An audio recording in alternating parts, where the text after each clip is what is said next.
عمرك سألت نفسك قبل كده الفريق اللي بيحقق ملايين في المبيعات مين اللي واقف وراه بيحركه وبيشجعه؟ ده بقى شغل السيلز مانجر او مدير المبيعات. ده واحد من اهم المناصب في اي شركه.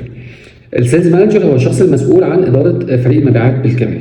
دوره انه دايما بيحط خطه البيع وبيحفز الفريق وبيتابع الارقام وبيضمن ان الشركه بتحقق التارجتس الشهريه والسنويه باستمرار. هو حلقه الربط بين المستويات العليا وبين الناس اللي في الخط الامامي مع العملاء او اللي بيقوموا بالعمليات البيعيه اليوميه.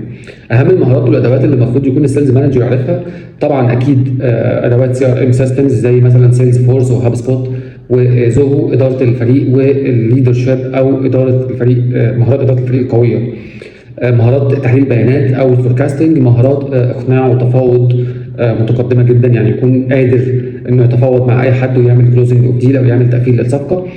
معرفه عميقه جدا بالمنتج وبالمنافسين وبالسوق. لازم يكون عنده معلومات كتير قوي. السيلز مانجر او مدير المبيعات هو عباره عن معلومات هي اللي وصلته ان هو يبقى مدير على الفريق بتاعه. اما عن السلم الوظيفي، وفي الاول طبعا اكيد بيبتدي سيلز سبيشالست او سيلز ريبريزنتيف، يعني اختصاصي مبيعات.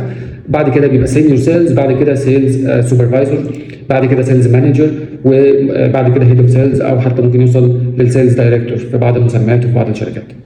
متوسط طبعا الرواتب عالميا. احنا بنتكلم كسيلز مانجر بنتكلم مثلا من اول 2000 او 1500 دولار، ده على حسب طبعا، بتكلم عالميا وعلى حسب البلد والنيتش اللي هو شغال فيه. وبتوصل لبعض الاحيان انها ممكن تعدي ال 3000 دولار او ال 3500 دولار، برضه على حسب النيتش وحسب البلد اللي هو شغال فيها سيلز مانجر. مع الشركات الكبيره او القطاع التقني ممكن توصل لاكتر من كده، غير بقى طبعا العمولات العملاقه او الكوميشنز العاليه جدا اللي بتوصل اوقات لنفس قيمه المرتب، يمكن اكتر بكتير. المستقبل الوظيفي طبعا للوظيفه اللي هي خاصه بالسيلز مانجر دي من اكتر الادوار المطلوبه، بالذات في القطاعات العقاريه والطبيه والتقنيه والساس او البي تو بي يعني.